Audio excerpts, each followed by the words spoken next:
حاضرین گرامی قدر، اس سلسلہ تدریس میں ہم یہ دیکھ رہے ہیں کہ وہ کیا خصوصیات ہیں جو اللہ تعالیٰ کے پسندیدہ لوگوں کے اندر پائی جاتی ہیں، اور وہ کیا خصوصیات ہیں جو کسی انسان کی جنت میں داخلے کی ضامن ہیں۔ آج بھی ہم قرآن مجید کی روشنی میں ایک ایسے ہی مقام کا انشاءاللہ العزیز مطالعہ کریں گے۔ یہ مقام سورہ رات کی آیات نمبر 20 تا 24 ہیں، اور میں نے جو اس کا عنوان قائم کیا ہے جنت میں ملائکہ کے سلام کے مستحق لوگ۔ یہ عنوان میں نے اپنی کتاب قرآن کے مطلوب انسان میں ہی قائم کیے ہیں، اور ظاہر ہے کہ میرے اختیار کردہ ہیں، آپ چاہیں تو کچھ اور تعبیر اختیار کر لیں، جیسے کہ آپ سن لیں گے جب اس وقت میں آیات کے آخری حصے پہ پہنچوں گا کہ اللہ تعالیٰ یہ بیان کریں گے کہ یہ وہ لوگ ہیں کہ جب جنت میں جائیں گے تو فرشتے ہر سمت سے، ہر دروازے سے ان کی خدمت میں سلام پیش کرنے کے لیے حاضر ہو رہے ہوں گے، خوشخبریاں انہیں سنا رہے ہوں گے۔ تو یہ چونکہ بہت بڑے اعزاز کی بات ہے، بہت بڑی عزت کی بات ہے، اس لیے اسی کو میں نے سر عنوان بنا لیا ہے۔ اب تھوڑا سا حسب معمول جو ہمارا طریقہ ہوتا ہے، تھوڑا سا پس منظر میں چاہوں گا کہ بیان کر دوں گا۔ قرآن مجید کی جس ترتیب میں ہم آگے بڑھ رہے ہیں، ہم نے پہلے باب کا جائزہ لے لیا تھا، دوسرے باب کا جائزہ لے لیا تھا، سورہ توبہ کا مقام ہم نے پچھلی دفعہ پڑھا تھا۔ سورہ یونس سے، جو کہ سورہ توبہ کے بعد اگلی صورت ہے سورہ یونس، وہاں سے قرآن مجید کا تیسرا باب شروع ہو رہا ہے، اور سورہ نور تک یہ تیسرا باب چلتا ہے۔ اور اس باب کا جو مجموعی عنوان ہے، یعنی ہر باب کا ایک مجموعی عنوان ہوتا ہے، اس میں جو چیز مجموعی طور پر زیر بحث آئی ہے، جس کا زیادہ غلبہ ہے، وہ یہ ہے کہ اللہ کے رسول کیا دعوت لے کے آئے ہیں، اور جن لوگوں نے اس دعوت کو مانا ہے، جن لوگوں نے اس دعوت کو مانا ہے، ان کو اس دنیا ہی میں اللہ تعالیٰ غلبے اور بشارت دے رہے ہیں کامیابی کی، فوز و فلاح کی۔ آخرت کی فوز و فلاح کی کامیابی تو قرآن مجید کا موضوع ہے ہی، لیکن دنیا میں بھی وہی غالب رہیں گے اور وہی خدا کے قہر و غضب سے بچائے جائیں گے۔ یہ اس باب کا خصوصی موضوع ہے۔ آپ کو یاد ہوگا کہ پچھلے باب کا جو موضوع تھا، اس میں اصل میں جو منکرین تھے، انکار کرنے والے کفار تھے، ان پر سزا یہ زیادہ زیر بحث رہی تھی وہاں پہ۔ سورہ یونس اور سورہ ہود کے بعد سورہ یوسف آتی ہے، اور سورہ رعد اس کے بعد آتی ہے۔ تو دو جوڑے ہیں، یونس اور ہود، اور رعد اور یوسف۔ تو یہ جو سورہ یوسف اور سورہ رعد ہے، یہ ایک جوڑا ہے، اور اس میں مجموعی طور پر جو چیز زیر بحث آتی ہے وہ یہ کہ یہ کفار رسول اللہ صلی اللہ علیہ وسلم کی دعوت کے جواب میں بجائے اس کے کہ اس کو مانیں، تسلیم کریں، یہ مطالبات کرتے تھے کہ ہمیں معجزہ دکھاؤ، نشانیاں دکھاؤ اگر تم سچے ہو۔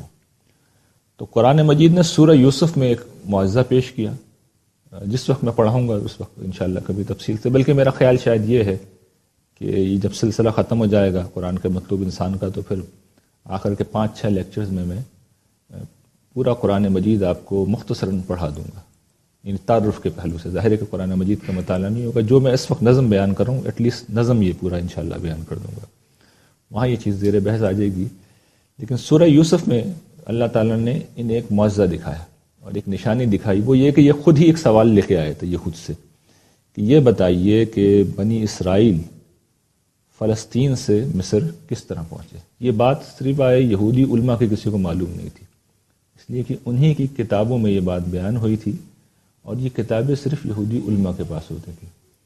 تو ان کا خیال تھا کہ یہ بات رسول اللہ صلی اللہ علیہ وسلم نہیں بیان کر سکیں گے، اور قرآن مجید نے سورہ یوسف میں نہ صرف یہ کہ اس واقعے کو پورا بیان کیا، بلکہ جو وہاں غلطیاں تھیں ان کی کریکشن بھی کر دی۔ تو یہ گویا کہ ایک معجزہ تھا جو پیش کیا گیا۔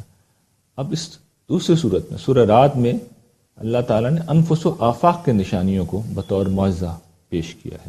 ظاہر ہے کہ اس وقت وہ میرا موضوع نہیں ہے، میرا موضوع تو جو یہ مقام ہے اس کو پڑھانا ہے۔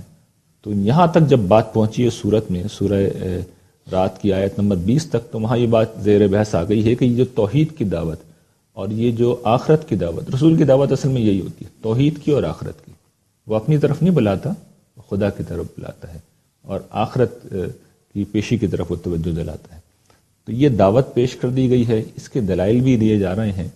تو بجائے اس کے کہ تم مانو، تم کفر کے اوپر اڑے ہوئے ہو، تو پھر اللہ تعالیٰ توجہ دلاتے ہیں کہ یہ جو نہ ماننے والے ہیں یہ اپنی جگہ کچھ لوگ اس کو مان بھی رہے ہیں، اور پھر گویا کہ یہ انذار ہے کہ جو نہ ماننے والے ہوں گے ان کا انجام تو برا ہوگا، اور جو ماننے والے ہوں گے دیکھو ان کی صفات کیا ہیں۔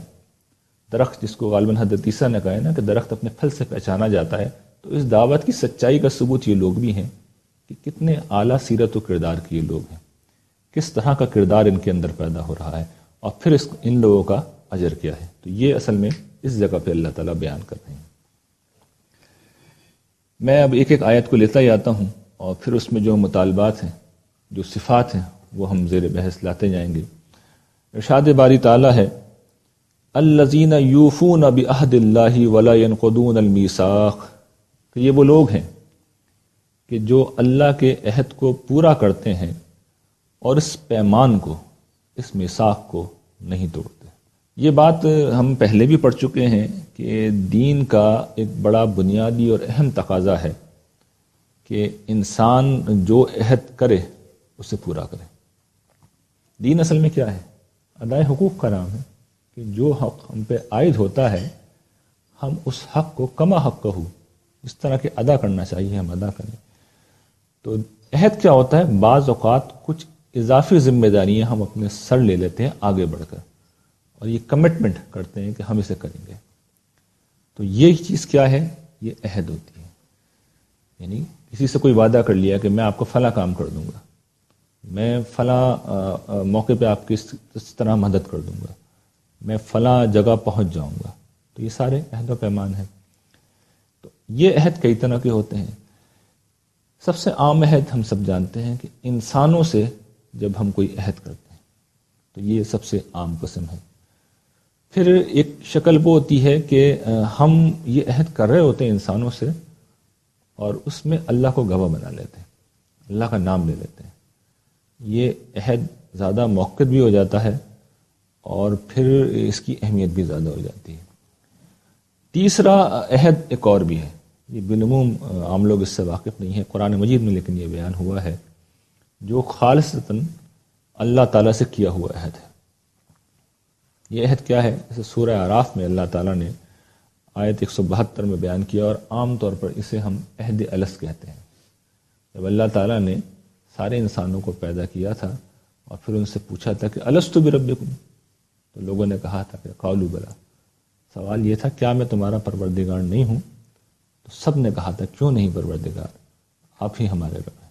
یعنی ہم سب اس موقع پر موجود تھے، اور ہم سب کو جس طرح کے قیاس کیا جا سکتا ہے کہ پوری اسکیم سمجھائی گئی تھی، بات بتائی گئی تھی، اور پھر یہ وفاداری کا عہد لیا گیا تھا کہ میں تمہارا رب ہوں، میری ہی عبادت کرنا، اور اس کے بعد اس عہد کو ہماری یادداشت سے تو محو کر دیا گیا۔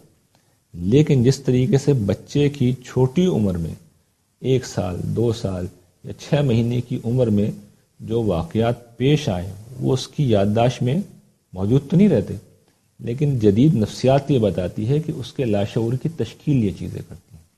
تو ٹھیک اسی طریقے سے یہ عہد الست جو ہماری یادداشت سے محو ہے، یہ ہماری فطرت میں پیوست ہے، اور اس کا سب سے بڑا ثبوت یہ ہے کہ زندگی کے ہر مشکل مرحلے میں ہم کسی برتر ہستی کی طرف لپکتے ہیں، اور ہماری طبیعت کے اندر روحانیت کی ایک پیاس ہے، پرستش کا ایک جذبہ ہے، کسی کے آگے اپنے آپ کو نظر کرنے کا ایک غیر معمولی داعیہ ہے ہمارے اندر پایا جاتا ہے، جسے عام طور پر روحانیت کہتے ہیں۔ تو یہ چیز کہاں سے آئی؟ یہ اصل میں اسی عہد سے آئی ہے۔ تو اس آیت میں بعہد اللہ سے مراد یہی عہد ہے۔ سورت کا جو موضوع ہے اصل میں وہ چونکہ شرک کی تردید ہے، تو یہاں پر اصل میں الفاظ جو آئے ہیں کہ یوفون بعہد اللہ، اللہ کے عہد کو پورا کرتے ہیں، تو یہاں مراد اصل میں یہی عہد ہے، اور اسی لیے آگے اس کو کہا گیا وَلَا يَنقُضُونَ الْمِيثَاقَ، اس میثاق کو نہیں توڑتے۔ یہ میثاق کہہ کے قرآن مجید نے واضح کر دیا کہ یہ معاملہ وہی والا ہے۔ تو یہ ظاہر ہے کہ ایک بڑی اس کی اہمیت ہے، گویا کہ یہ ایک پہلو سے آپ دیکھیے تو توحید سے وابستہ رہنے کے لیے فطری دلیل بھی دی جا رہی ہے، اور عہد کی پاسداری کو بالعموم لوگ مانتے ہیں، تو اللہ تعالیٰ گویا کہ ایک اپیل کر رہے ہیں یا ایک طرح سے توجہ دلا رہے ہیں کہ تم کوئی معقول بات سمجھنے کے لیے تیار نہیں ہو، تمہاری عقل پر تعصبات کے پردے پڑ گئے ہیں، تو اللہ کے بندو تمہاری فطرت میں جو خدا سے وابستگی کا ایک عہد ہے اس پہ توجہ کر لو۔ اور اسی کا لحاظ کر کے اس جیسے بن جاؤ، جیسے کہ یہ میرے بندے صحابہ کرام بن گئے ہیں کہ جو اللہ سے انہوں نے عہد کیا تھا روز ازل، جسے عہد الست کہا گیا، اس کی پاسداری کرتے ہیں اور اس کو توڑتے نہیں ہیں۔ تو یہ گویا کہ پہلی صفت ہے، اور اس کا مطلب میرے اور آپ کے لیے یہ ہے کہ زندگی کے ہر موقع پر ہم اللہ تعالیٰ سے وابستہ رہیں اور اپنے دل اور اپنی جان اور اپنے وجود کی گہرائیوں سے اسی سے محبت رکھیں۔ خدا ہماری زندگی کا مرکزی خیال بن جائے، کوئی مشکل ہو تو اسی کی طرف دوڑیں، کوئی مسئلہ ہو تو اسی سے رجوع کریں، کچھ لینا ہے تو اسی کے پاس جائیں، اور کچھ مانگنا ہو تو اسی کے در سے مانگنے کے لیے دست دعا دراز کریں۔ تو جس وقت ہم اس سے مانگیں گے ہمیں یقین ہونا چاہیے کہ وہ دے گا، پکاریں گے تو ہمیں یقین ہونا چاہیے کہ وہ جواب دے گا، اور جس وقت ہم اس کا دروازہ کھٹکھٹائیں گے تو ہمیں یقین ہونا چاہیے کہ وہ دروازہ کھولے گا۔ تو یہ ہمیں یقین اور اعتماد رکھنا چاہیے۔ یہ کیفیت اگر نہیں ہے تو پھر میں یہ سمجھتا ہوں کہ پھر ایمان کے بارے میں بہت سوچنے کی ضرورت ہے کہ ایمان ہے بھی یا نہیں ہے۔ ایمان اسی چیز کا نام ہے کہ اللہ زندگی کا مرکزی خیال بن جائے اور آدمی ہر اندیشے میں اس کی طرف لپکے کہ پروردگار تو ہی مجھے بچائے گا اور تو ہی مجھے بچا، اور ہر چیز کی تمنا جب انسان کو ہو تو اللہ تعالیٰ کی طرف ہی رجوع کر کے اس سے مانگے۔ جو شخص یہ رویہ اختیار کرتا ہے تو پروردگار قرآن کریم میں بار بار توجہ دلاتا ہے اور واضح کرتا ہے کہ اللہ تعالیٰ پھر ایسے لوگوں کی بات کو کبھی رد نہیں کرتا۔ دوسرا جو وصف ہے، دوسری جو صفت ان کی بیان ہوئی ہے کہ والذین یصلون ما امر اللہ بہ ان یوصل، کہ یہ وہ لوگ ہیں کہ جن روابط کو، جن تعلقات کو جوڑنے کا اللہ نے حکم دیا ہے ان کو برقرار رکھتے ہیں۔ یہ کیا چیز ہے؟ اسے عرف عام میں صلہ رحمی کہتے ہیں، یعنی روابط سے یہاں مراد رشتے ناتے ہیں، ماں باپ کے رشتے سے جو سارے رشتے جنم لیتے ہیں، اور پھر بہن بھائیوں، اور پھر مزید جو خاندان کی شکل میں موجود ہوتے ہیں، تو مراد یہی ہے کہ رشتے داریوں کو برقرار رکھا جائے۔ اس میں دیکھیے کئی چیزیں ہم پہلے پڑھ چکے ہیں۔ ایک ہم نے چیز جگہ جگہ پڑھی کہ وبالوالدین احسانا وبذی القربی، والدین کے ساتھ احسان کرو اور قرابت داروں کے ساتھ احسان کرو۔ تو ایک چیز ہم نے پڑھی ہے کہ حسن سلوک کرو رشتہ داروں کے ساتھ۔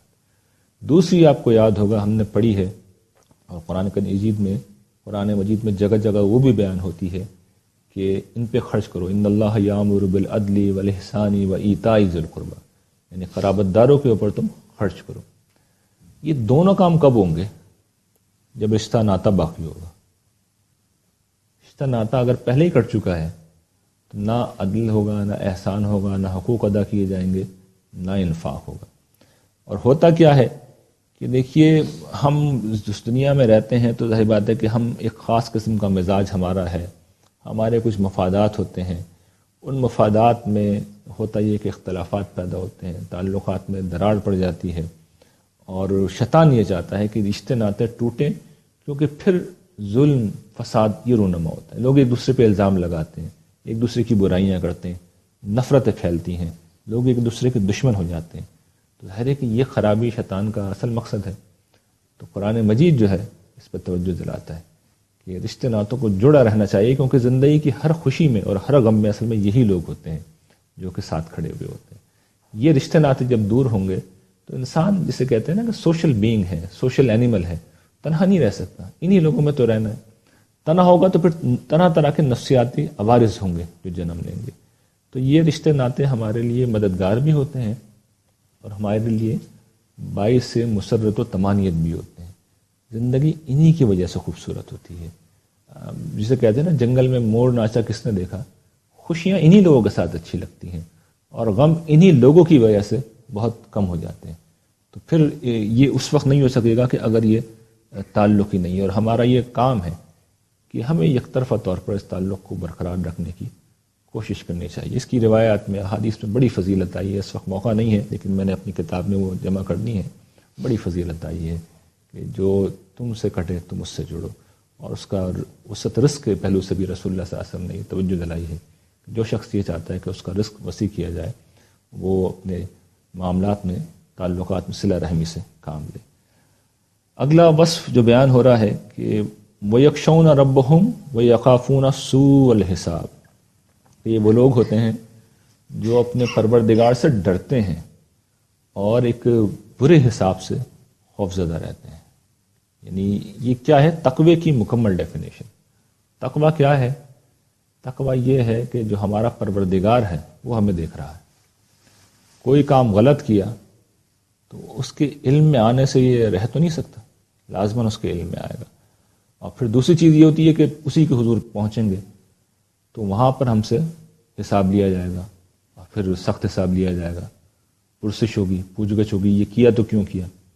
ظاہر ہے کہ یہ چیز ہے جو انسان کو محتاط رکھتی ہے.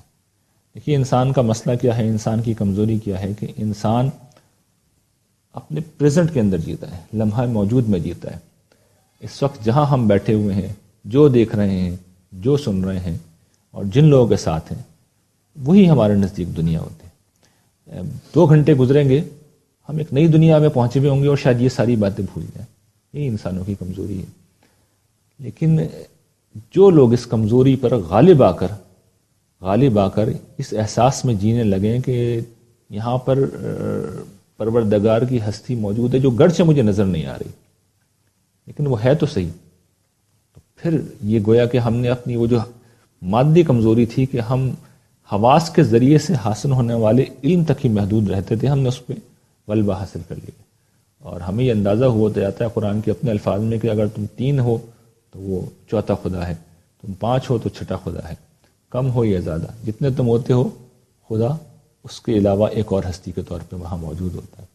تو ایسا مومن اصل میں ہمیشہ خدا کی پکڑ سے بچنا چاہے گا، اور اگر بالفرض اس سے کبھی غلطی ہو جاتی ہے تو وہ توبہ کرنے میں دیر نہیں لگائے گا.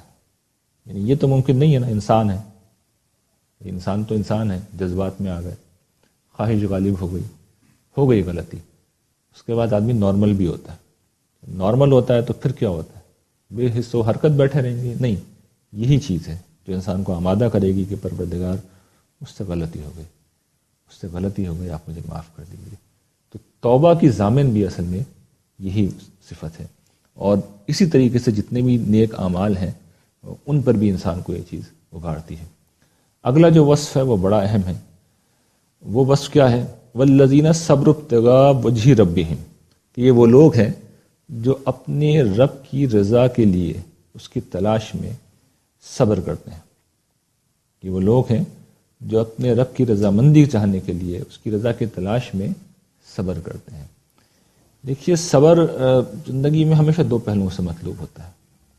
ایک تو مصائب و آلام کے مقابلے میں، یعنی زندگی میں مشکلیں آتی ہیں، پریشانیاں آتی ہیں، دکھ آتے ہیں، تو قرآن مجید ہمیں یہ بتاتا ہے کہ جس وقت مشکلیں آئیں تو بندہ مومن کا اس وقت بھی رویہ کیا ہونا چاہیے؟ انا للہ و انا الیہ راجعون، کہ ہم پروردگار ہی کی ملکیت ہیں، اسی کی طرف ہمیں لوٹ کے جانا ہے. کوئی اگر نعمت اٹھ گئی ہے تو بہرحال کوئی بات نہیں، اللہ کی مرضی.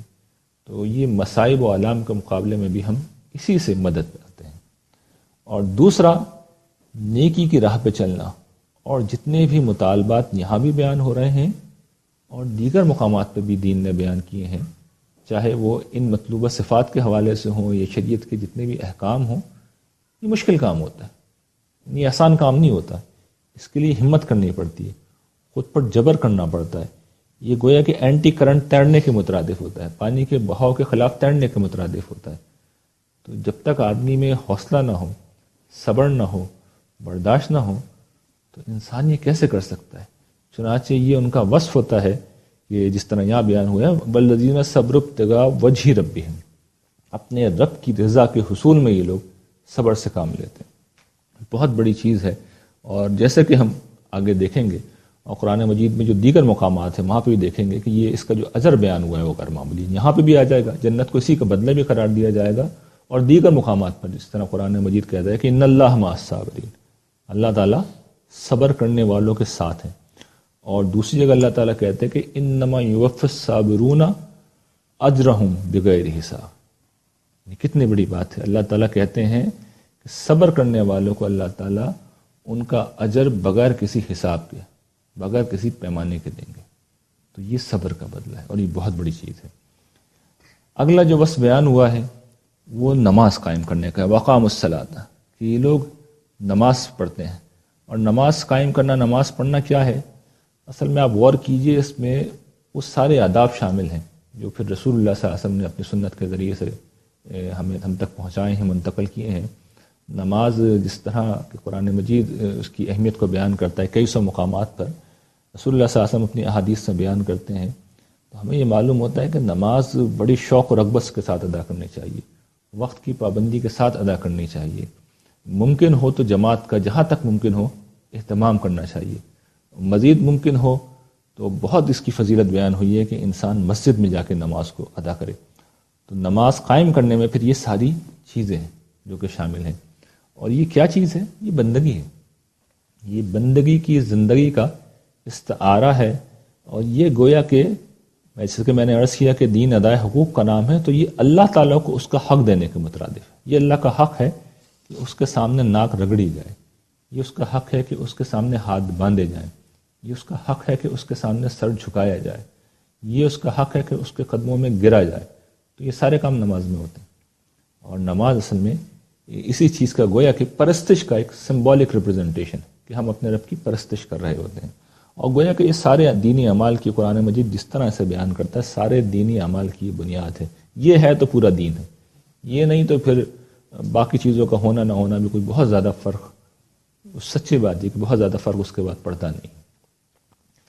اگلا وصف جس طرح ہمیشہ ہوتا ہے کہ نماز کے بعد انفاق کا، تو یہاں پہ بھی یہی ذکر ہے کہ وَأَنفَقُوا مِمَّا رَزَقْنَاهُمْ سِرًّا وَعَلَانِيَةً، کہ یہ لوگ ہمارے دیے ہوئے رزق میں سے ظاہر بھی خرچ کرتے ہیں اور چھپا کر بھی خرچ کرتے ہیں۔ جس طریقے سے نماز پرستش کی تسکین ہے، پرستش کا جو جذبہ انسانوں کی فطرت میں پایا جاتا ہے، اسی طریقے سے نظر کا بھی ایک جذبہ پایا جاتا ہے کہ انسان کا جو کچھ بھی ہے وہ کسی ہستی کو وار دے، اس کو دے دے، اس کی نظر کر دے۔ تو یہ گویا کہ یہ جو زکوٰۃ ہے، یہ انفاق ہے، یہ اسی دوسرے جذبے کے لیے اللہ تعالیٰ نے یہ خصوصیت کے ساتھ یہ اہتمام کیا ہے۔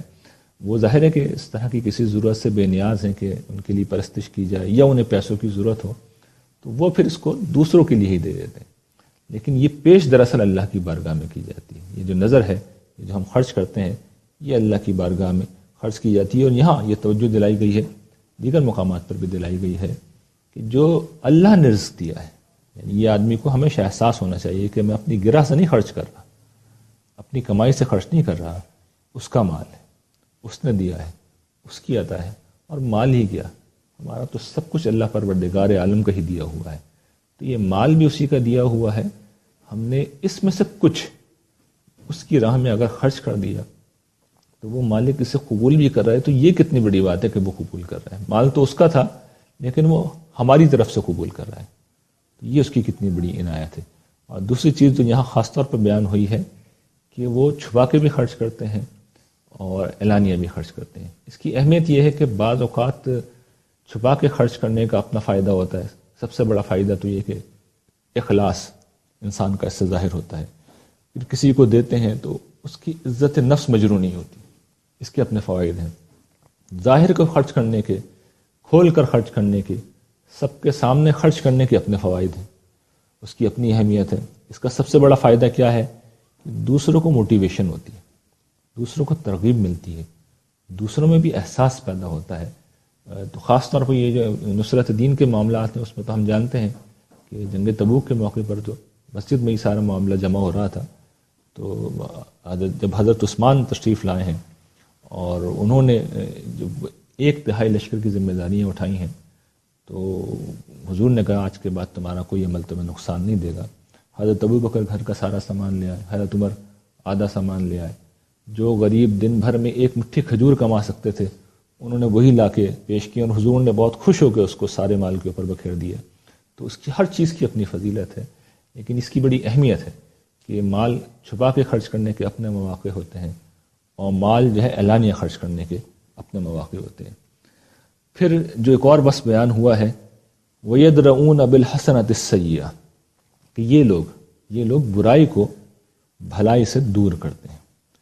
اصل میں زندگی میں دیکھیے ہوتا کیا ہے کہ لوگ ہماری توقعات کے مطابق بہت کم معاملہ کرتے ہیں۔ ہم عام طور پر لوگوں سے جو توقعات باندھتے ہیں، جو ایکسپیکٹیشن کرتے ہیں، لوگ اس طرح ہمارے ساتھ نہیں کر رہے ہوتے۔ ہو سکتا ہے کہ ہماری توقعات زیادہ ہوں، ہو سکتا ہے لوگوں کا رویہ ہی ذرا کمتر ہو، جو بھی وجہ ہو معاملہ ویسا نہیں ہوتا، تو اب دل میں ایک برائی پیدا ہوتی ہے، منفی خیالات پیدا ہوتے ہیں۔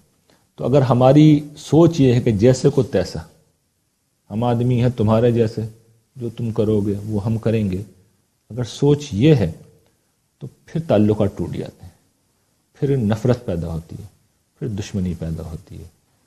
یہ جو بلند اخلاق ہے، برائی کو بھلائی سے دور کرنے کا جو رویہ ہے، یہ اصل میں ٹوٹے ہوئے تعلقات کو بھی جوڑ دیتا ہے۔ یہ دلوں کے اندر نفرت اگر آ جائے تو ان کو دور کر کے محبت پیدا کرتا ہے۔ یہ گویا کہ وہ جو فساد شیطان پیدا کرنا چاہتا ہے، وہ جو ظلم و زیادتی کی ایک کیفیت ہے، جھگڑے فساد کی ایک کیفیت ہے، وہ ختم ہوتی ہے، اور باہمی الفت و محبت کی ایک کیفیت ہے جو پیدا ہو جاتی ہے۔ تو یہ کیسے ہوتی ہے؟ اس رویے سے، کیونکہ اگر لوگوں نے کانٹے بکھیرے ہیں اور ہم بھی لوگوں کی راہوں میں جواب میں کانٹے ہی بکھیرنے شروع کر دیں تو پھر ہر جگہ کانٹے ہو جائیں گے۔ اگر دنیا میں سب جگہ اندھیرا ہے اور ہم بھی اپنے حصے کی تاریکی لے کے وہاں پہنچ جائیں تو تاریکی کو تاریکی اور اندھیرے کو اندھیرا تو دور نہیں کرتا نا۔ روشنی کتنی بھی کم ہو اندھیرے کو دور کرتی ہے۔ تو قرآن مجید یہ سکھا رہا ہے کہ تمہیں اندھیروں کے مقابلے میں اپنے حصے کی روشنی لے کر آنا چاہیے۔ تو یہی وہ تعلیم ہے جو سکھائی گئی ہے، اور پھر اس کا بدلہ کیا ہے؟ اس کا بدلہ سنیے، یہ آخری بات ہے کہ ارشاد باری تعالیٰ ہے اولئک لہم عقبی الدار، یہی وہ لوگ ہیں جن کے لیے عاقبت کا گھر ہے، جن کے لیے آخرت کا گھر ہے، یعنی وہ جو اللہ تعالیٰ کے ہاں اجر ہے، پھر اس کا بیان شروع ہو رہا ہے۔ یہ جو اگلی دنیا ہے، ابدی دنیا ہے، یہ انہی کے لیے ہے۔ اور یہ دنیا کیا ہے؟ یہ کون سا مقام ہوگا؟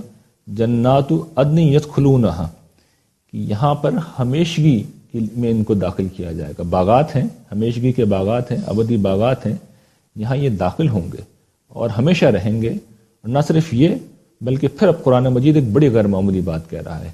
وہی بات یہ ہے کہ وَمَنْ صَلَحَ مِنْ آبَائِهِمْ وَأَزْوَاجِهِمْ وَذُرِّيَّاتِهِمْ، کہ نہ صرف یہ لوگ بلکہ ان کے والدین میں سے، ان کی بیویوں میں سے اور ان کی اولاد میں سے جو صالح ہیں، جو نیک ہیں، جو ٹھیک رویہ جنہوں نے اختیار کیا، وہ بھی ان کے ساتھ ہی داخل کیے جائیں گے، اور ان کا کوئی اجر کم نہیں کیا جائے گا۔ یہ قرآن مجید واضح کرتا ہے۔